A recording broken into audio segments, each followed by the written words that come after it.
Éternel, nous te rendons grâce, nous te bénissons, te disons merci.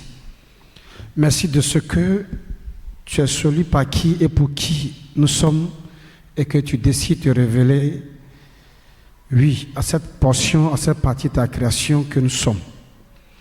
Éternel, nous voulons bénir ton Saint-Nom. Éternel, nous voulons t'adorer, oui, en tant que de vrais adorateurs qui ne tiennent pas compte du fait que physiquement tu n'es pas là, mais qui savons dans nos esprits que ton invisibilité est une réalité pour nous. Que ton invisibilité n'empêche pas la réalité de ta personne à nos yeux et aux yeux de nos cœurs, c'est-à-dire aux yeux de nos esprits. Éternel, nous sommes venus répondre à ta convocation solennelle car tu as demandé d'honorer le sabbat sur toute la terre, même l'étranger qui veut jurer par toi l'Éternel qu'il honore le sabbat. C'est pourquoi nous sommes là. Et pour apprendre à te connaître, pour te découvrir, pour te connaître dans la profondeur de ta personne, pour te savoir comme cela n'a jamais été. Et seul toi, seul, tu peux nous faire la faveur, non seulement d'apprendre la découverte, d'apprendre à découvrir, si tu veux encore, Seigneur, ce que tu es pour nous, oui. Mais surtout de retenir ce que nous apprenons de toi. Et encore surtout, d'appliquer ce que nous avons retenu du savoir de ta personne. Toutes ces choses-là sont conduites que par toi seul. Qui penses-tu peut nous aider à cette réalité-là? Qui? Pour que tu abandonnes la poussière à elle-même, pour que la poussière se lève et court après toi comme si elle avait des pieds. Oui, dans ta sagesse, tu sais que la poussière n'a pas de pied, mais tu lui as quand même donné un moyen de courir. Mais ce moyen-là aussi, c'est toi. Pourquoi? Parce qu'effectivement, la poussière sans les pieds se lève et elle court. Mais elle court parce que le vent a soufflé sur elle. Et c'est toi ce vent-là. Et c'est toi ce souffle-là. C'est toi donc qui fais courir la poussière dans le sens que tu veux d'ailleurs. Car si tu souffles par la gauche, la poussière ne pourra qu'aller à gauche. Et si tu souffles vers le haut, la poussière ne pourra que se lever plus haut. Et si tu souffles doucement sur elle, elle ne pourra que se lever, se réveiller, mais sans bouger. Tu fais toutes ces choses, non seulement par la poussière, mais tu le fais aussi par l'eau, à la mer, et nous voyons tes preuves. Et toi qui peux donc faire lever la poussière, faire lever l'eau, par ton souffle puissant, qui est ton bras puissant, pour l'amener dans le sens que tu veux, nous, poussière d'origine, de nature, nous demandons que nous conduise dans le sens de ta personne, dans le sens de la rencontre de ta personne. Tiens pas compte du fait que poussière, si nous t'embrassons, nous te salirons. Tu as un moyen purificateur au-delà de tout ce que nous pouvons imaginer. C'est pourquoi, Seigneur, laisse-nous t'embrasser. Et si toi tu nous embrasses, l'effet salissant qui est en nous disparaîtra. Et l'effet, oui, de pureté qui est en toi nous embrassera. Nous embrasera également. Éternel, nous voulons te rendre grâce car tu es sage et sage des sages. Car tu es fort, le fort des forts. Car tu es puissant. Il suffit que toi tu dises et rien ne te résiste. C'est pourquoi c'est à toi nous venons, en fléchissant. C'est à toi nous venons, en lapant la poussière. Si tu avais des sandales, nous laperons le bas de la poussière tes sandales. Car ce qui peut être nommé souillé en toi est la pureté de l'être créature que nous sommes. C'est pourquoi je voulais te donner gloire, Seigneur. C'est pourquoi je voulais te donner gloire, parce que je sais, Saint-Esprit de Dieu. Je sais.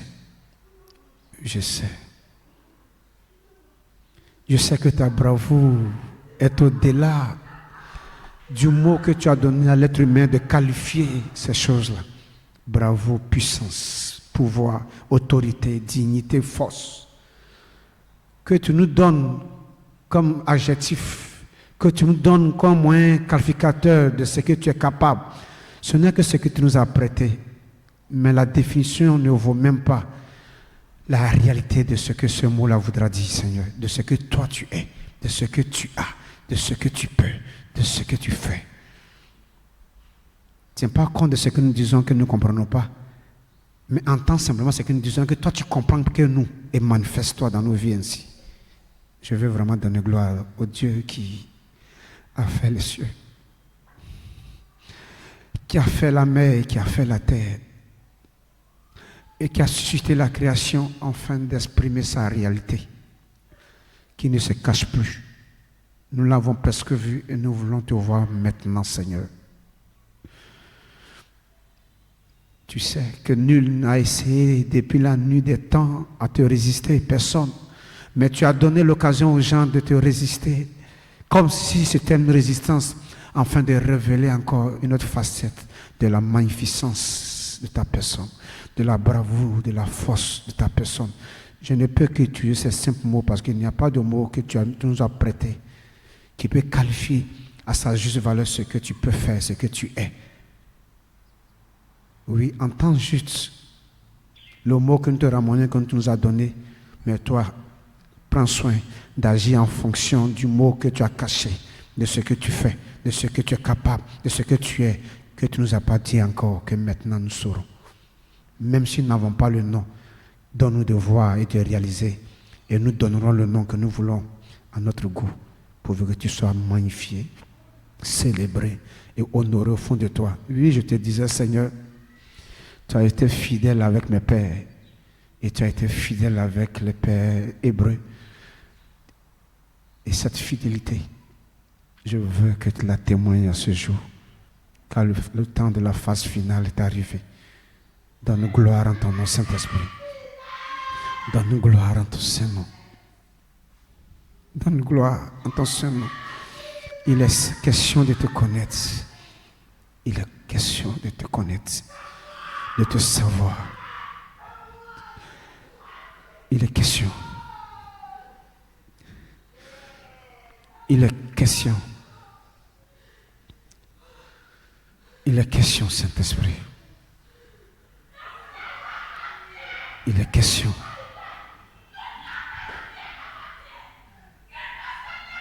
Oui. Père, je voudrais lever juste les yeux vers ta sainteté.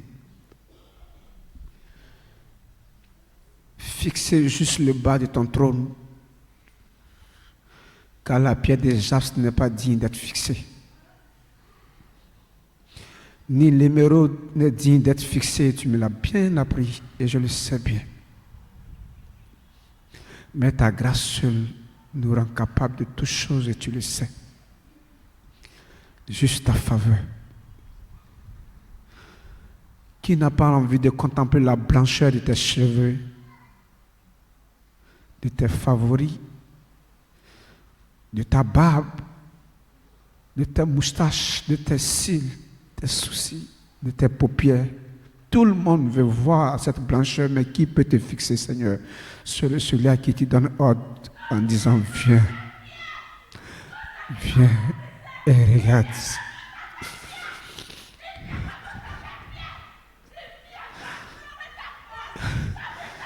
Ah, Seigneur.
Éternel, je veux proclamer ta fidélité.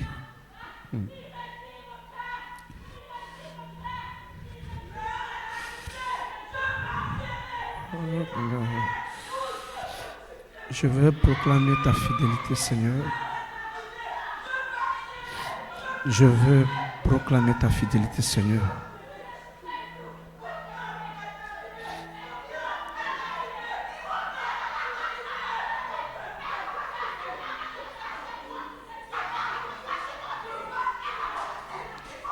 Je veux proclamer ta fidélité, Seigneur.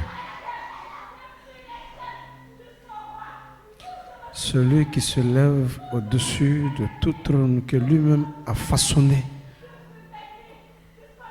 se lever. Celui qui se lève au-dessus de tout trône que Dieu a façonné, se lever. Et celui qui déclare tout trône comme un trône a déclaré.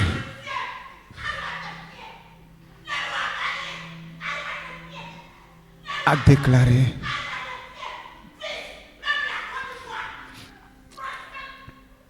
A déclaré son trône à lui.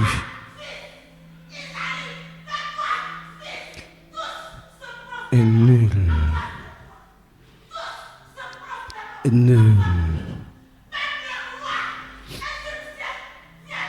et nul, et nul, et nul.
Éternel,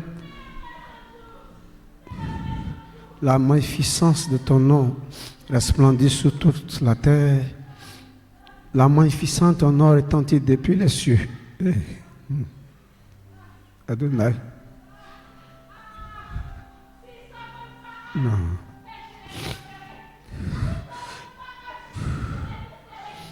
Il dit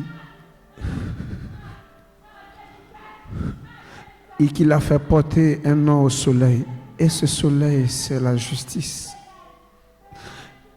Et il avance pour dire que ce soleil de justice se lève d'ailleurs. Et il continue pour expliquer que nul ne pourra se dérober à la chaleur de ce soleil. Il dit ce n'est pas des paroles, c'est un langage, car il n'a pas de son. Celui qui a ordonné la terre ordonnera toutes choses.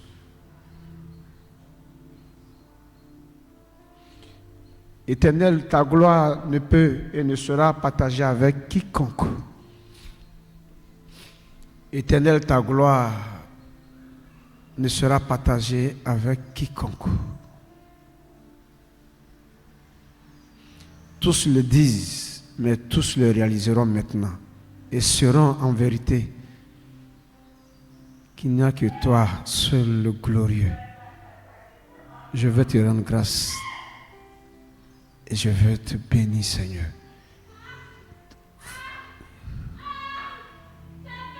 Merci pour cette révélation.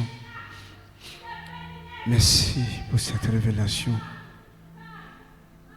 Merci de t'être présenté. Merci de t'être présenté. Mais sache que la connaissance de ta personne est un don aux hommes.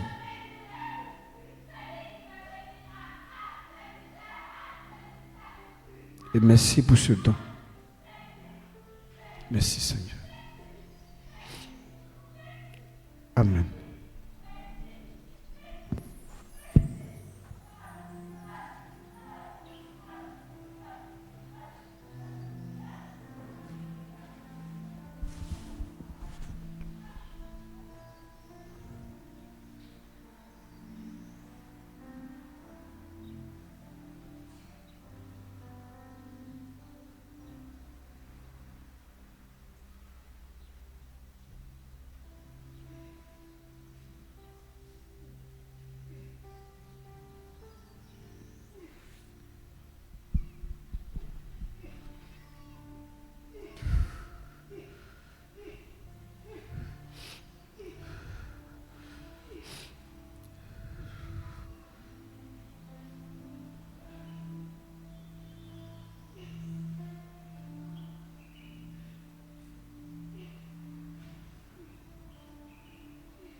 Ok.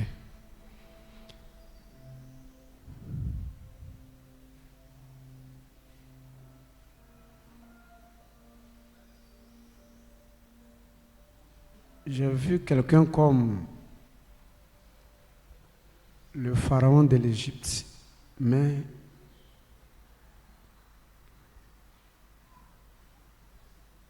avant lui, et jusqu'à cette image,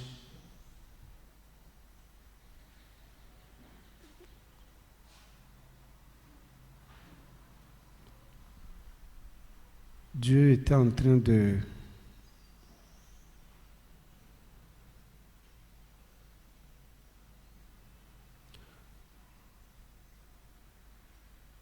me présenter la face de celui qui est sur le trône, qui est fait de pierre. Je ne sais pas quelle couleur je peux utiliser pour représenter la pierre dont il est fait. Ce n'est pas là même une pierre comme ça, mais c'est toute la personne qui est faite de pierre, comme si on avait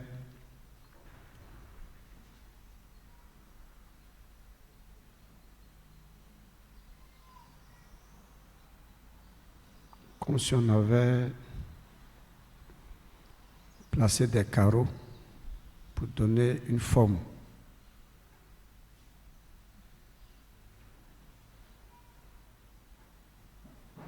Les pierres viennent du rocher. Les pierres viennent du rocher. Et comme l'Éternel est un rocher, pour imaginer sa personne invisible, il est dit que sur le trône, il y a une pierre de jaspe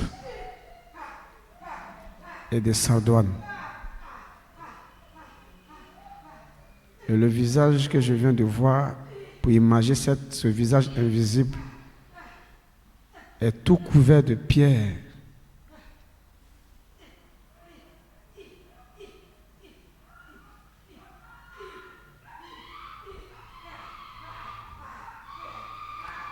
Mais en vain, un autre visage d'abord plus effrayant qu'on ne peut pas fixer. Et en vain, d'abord c'est un soleil. Et Dieu nous dira par la suite ce que tout cela signifie. Et en ce jour-là, je vous parlerai de manière plus claire pour ne rien ajouter à cette révélation du Seigneur. Quand je comprendrai ce que ça veut dire, je vous dirai pour ne rien dire de ce que Dieu ne m'a pas donné comme définition pour l'heure. Merci. Éternel, je veux juste te dire merci pour ce que tu sais que j'ai de quoi te dire merci. Et je veux que tu me donnes de prendre la parole pour que je dise ce que je ne sais pas, mais que toi tu voudras que je dise. Que ton nom soit béni, Seigneur. Je voudrais particulièrement dire merci à Dieu et puis à vous qui êtes présents aujourd'hui. Je voudrais dire que si vous avez l'occasion, pas forcément tout le monde, mais ceux qui sont inscrits dans le sérieux, que eux-mêmes savent quoi. Le plaisantin se connaissent, le sérieux se connaît. Je parle du vrai sérieux. Que ces personnes-là sachent qu'ils ont de quoi aujourd'hui à dire beaucoup merci à Dieu pour avoir été présent aujourd'hui. C'est Dieu lui-même qui t'a convoqué.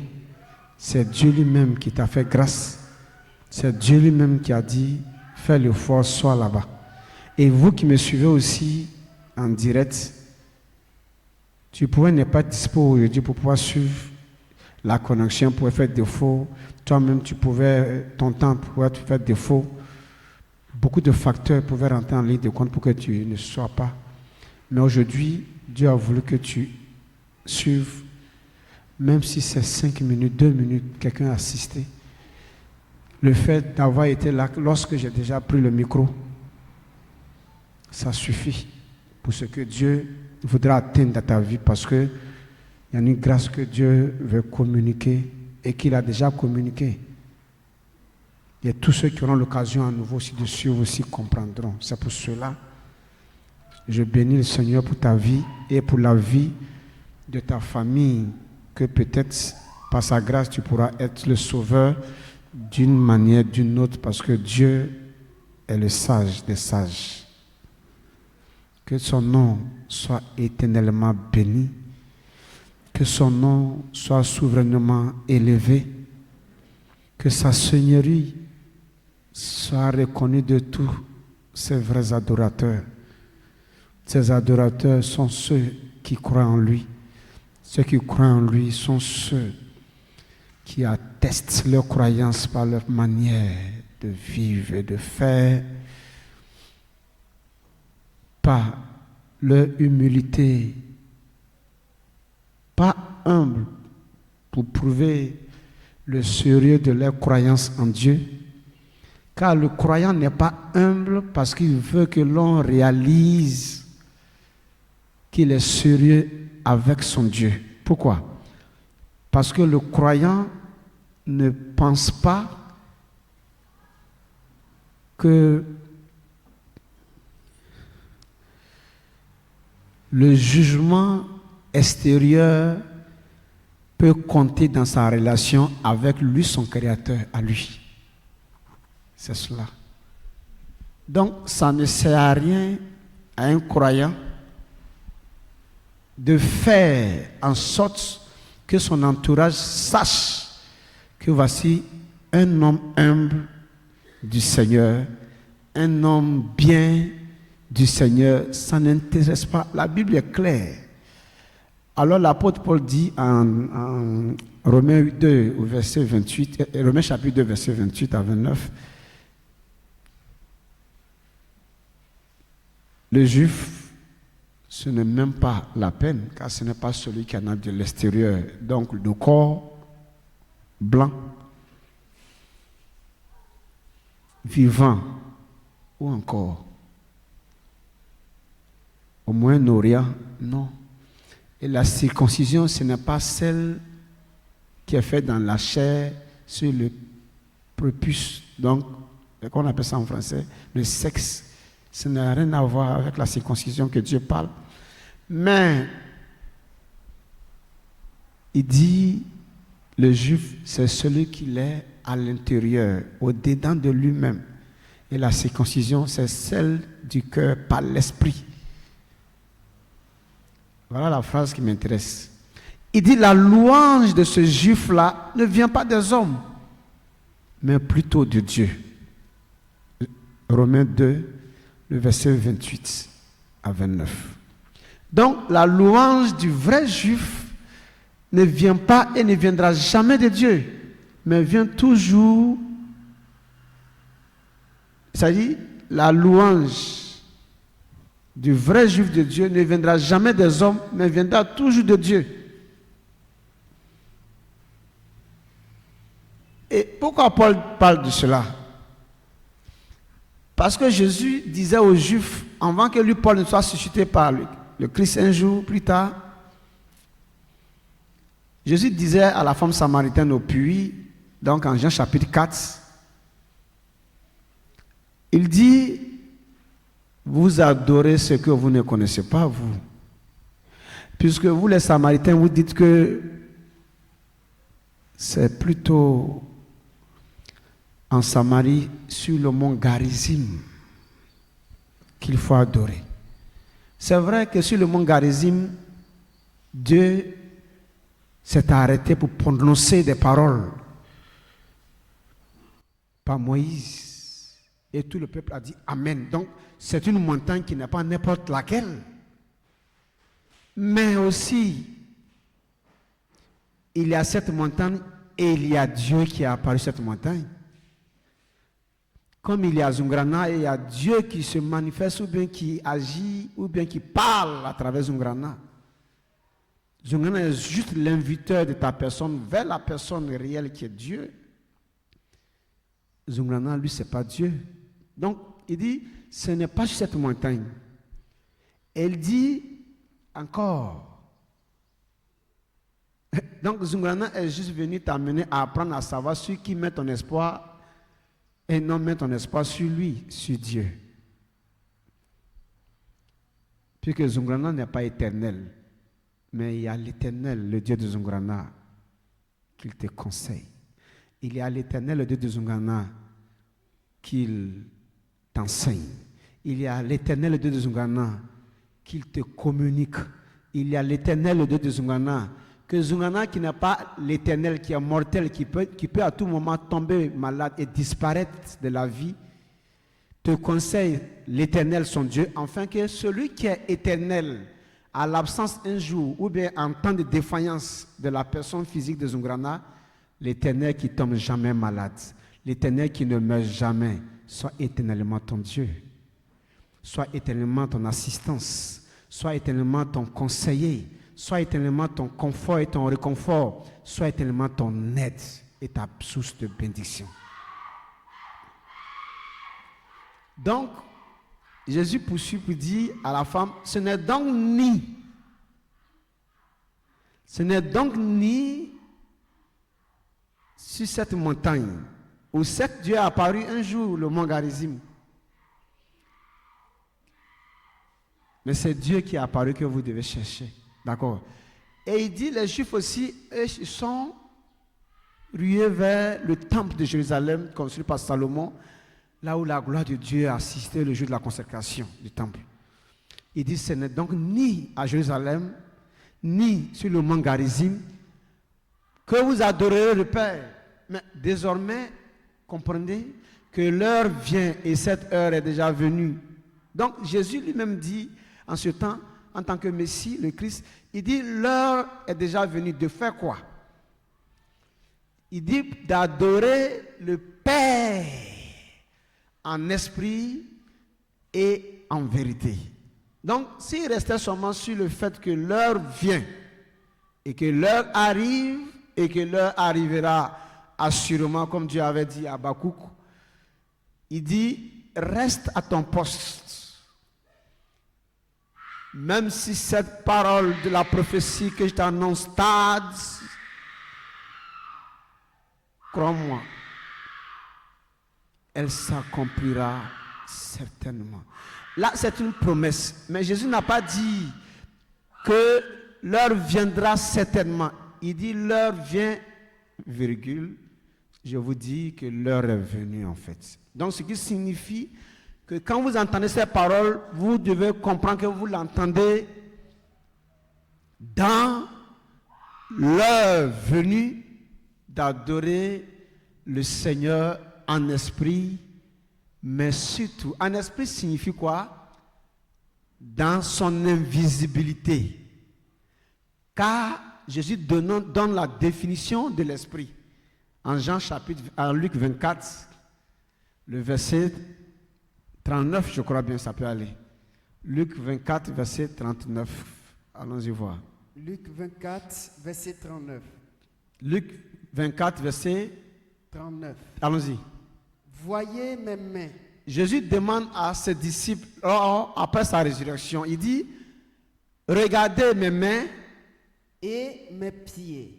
Et regardez aussi mes pieds. C'est bien moi. C'est bien moi, c'est Jésus. Touchez-moi. Si vous voulez, vous pouvez même, je vous donne la permission de me toucher. Et voyez. Et regardez. Un esprit. Si j'étais un esprit, n'a ni chair. L'esprit, je vous explique que lui n'a pas de chair, ni os. Il n'a pas des os. Vous comprenez?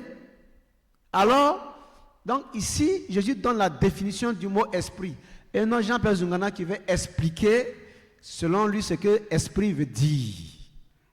Pour que tu comprennes que quand tu veux adorer en esprit, il faut adorer selon la définition du mot esprit donné par celui qui t'amène à cette adoration d'esprit qui est Jésus et qui donne la définition du mot esprit lui-même. Pas faire qu'on appelle ça même, c'est-à-dire l'extension,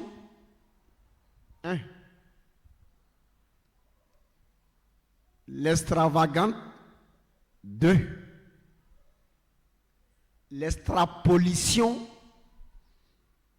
3. Il ne faut pas détendre au-delà de la mesure.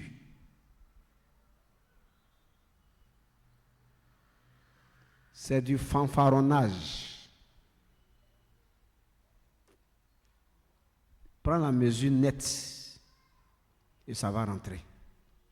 Donc ici, là, il est clair.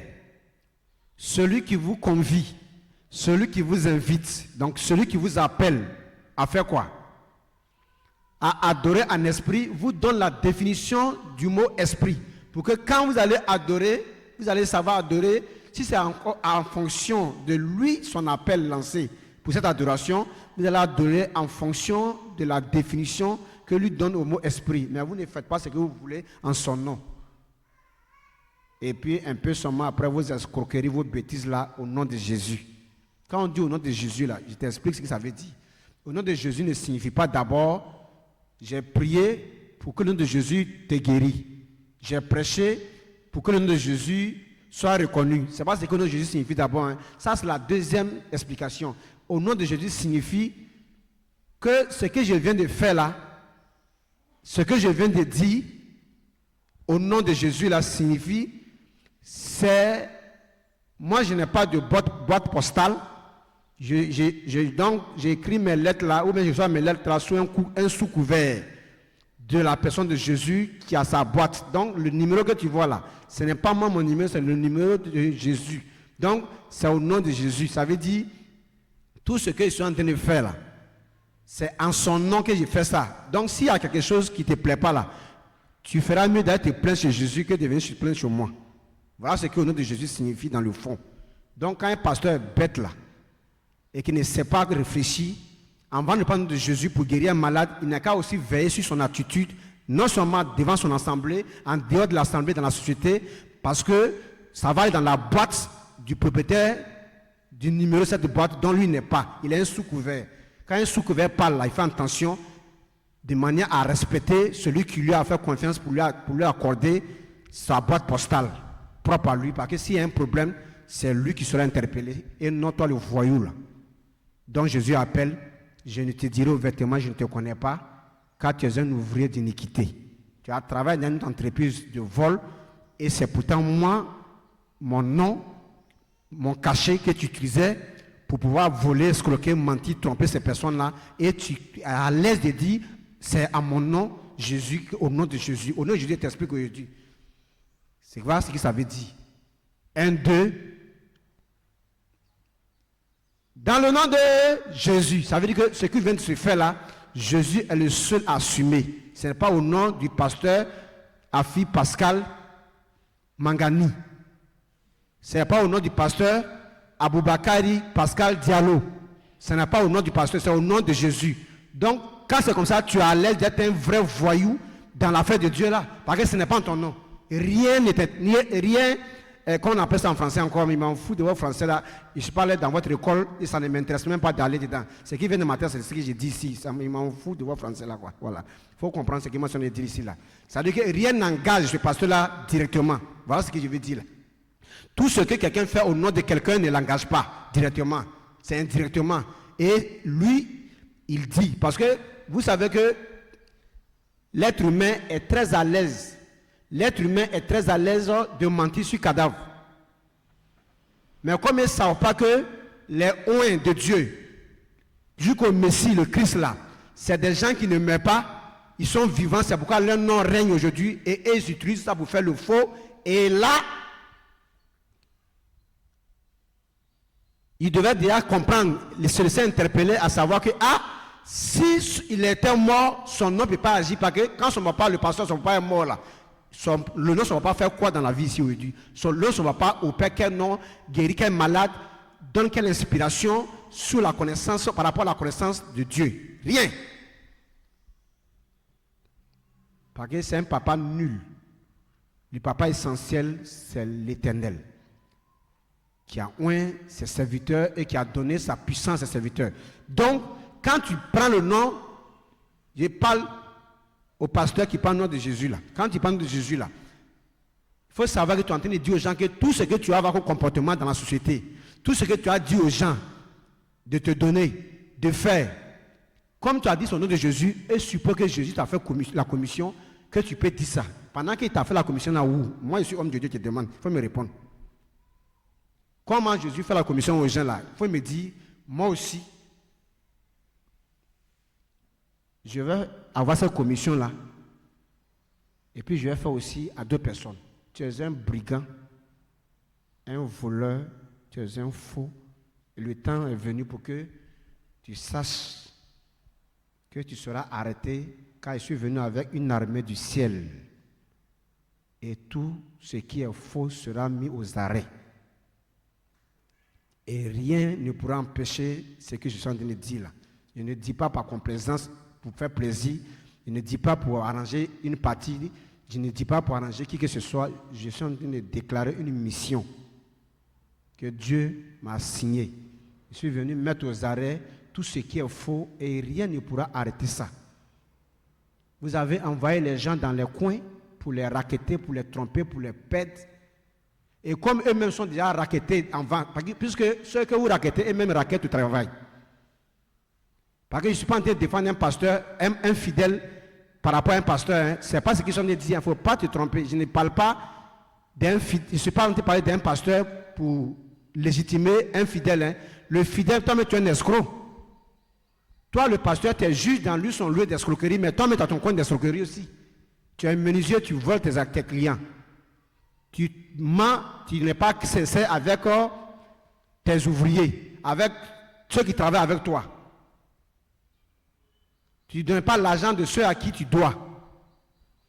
Tu es couturier, tu es un faux tailleur avec tes clients. Tu te connais. Tu as gâté le mariage des gens, de faux rendez-vous. Et les gens ont pleuré. Et tu as couillé des habits de mariage comme des habits de funérailles. Sous prétexte que tu t'es trompé, tellement que tu as pris beaucoup de travail que tu ne peux pas finir, tu t'es trompé même de modèle. Les gens ont pleuré. Ils ont pleuré. Et cette malédiction est sur toi. Dieu t'a conduit vers un maudit comme toi qui t'a escroqué. Et tu dis, ouais, okay, voilà, Zoran est venu, maintenant ils vont voir. Vous allez voir, vous derrière moi. Qui t'a laissé lui seul? Si ton président est dedans, vous allez voir. Ton ministre est dedans, vous allez voir. Ton gendarme est dedans, vous allez voir. Ton militaire est dedans, vous allez voir. Ton policier est dedans, vous allez voir. Ton douanier est dedans, vous allez voir. De quoi tu vois quand toute la terre, Tout le monde n'a qu'à faire ce qui est droit parce que je suis venu pour la vérité. Et personne ne va être épargné. Que tu sois roi, que tu sois président, que tu sois... Je suis venu. La pendule sera mise à l'heure. Sans état d'âme, je n'ai pas d'amis et je n'aurai jamais d'amis. Dieu lui-même n'est pas mon ami parce que je ne suis pas son camarade. Je ne veux pas être son ami aussi parce que je ne peux pas être son ami. Mais je veux être juste celui qu'il va utiliser pour faire ce que s'il existait physiquement, il devait faire là. Et ça sera fait parce que je suis prêt pour ça.